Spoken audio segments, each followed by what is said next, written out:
Bonjour à toutes et à tous. Aujourd'hui, je vais vous parler d'un sujet assez particulier, la crémation. Voilà.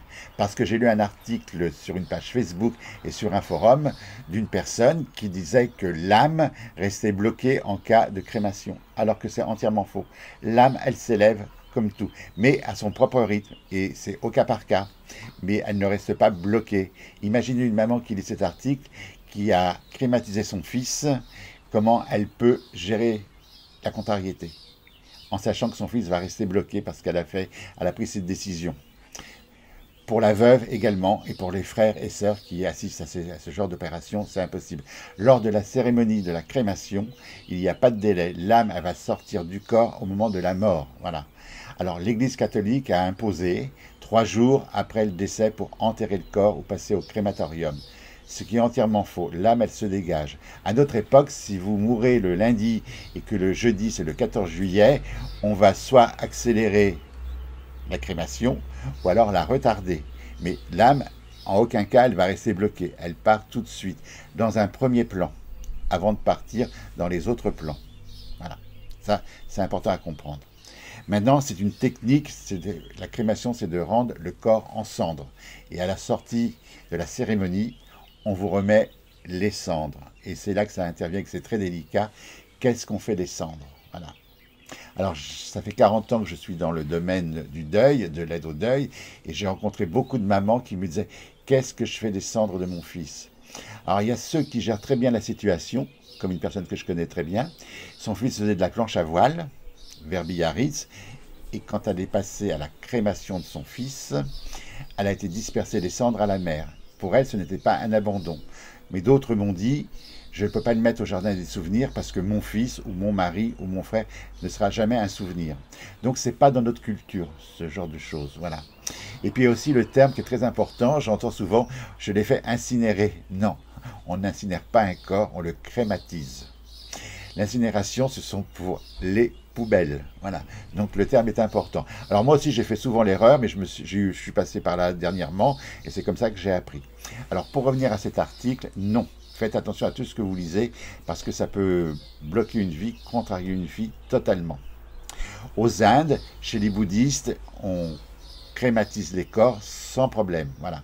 Et il n'y a pas de délai, on peut le faire tout de suite, rapidement, le lendemain, dans l'heure qui suit. L'âme, elle va. Et j'ai eu des contacts médiumniques avec des défunts qui étaient passés par l'enterrement naturel et qui me racontaient leur enterrement en rigolant. Et j'en ai qui sont passés aussi par la crémation en rigolant également. Donc l'âme, elle va dans la lumière. Soyez rassurés, il n'y a aucun problème. Attention à ce que vous lisez. Maintenant, c'est vrai que j'ai eu le cas aussi de veuves qui refaisaient leur vie 30 ans après et qui venaient me voir parce qu'elles ne pouvaient pas prendre la décision toute seule, savoir qu'est-ce qu'on faisait de l'urne. Une m'a dit, je ne peux pas mettre mon mari dans la buanderie. Alors c'est vrai, mais là on en rigole et vous allez peut-être sourire quand vous allez entendre ça, mais elle riait elle-même parce que son mari dans la buanderie, c'est pas possible. Qu'en faire? Alors maintenant, dans les cimetières ou dans les crématoriums, il y a des endroits spéciaux où on peut déposer les urnes, ce qui remplace un peu la pierre tombale.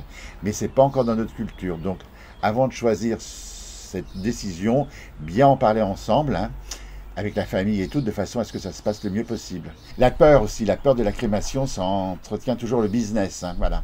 Parce que quand vous allez apprendre que votre défunt est crématisé, qu'il n'est pas monté, il y en a plein qui vont venir vous dire, oui, oui, il n'est pas monté, on va le faire monter, hein. Donc on va aller voir certaines techniques comme des passeurs d'âme pour faire monter l'âme dans la lumière.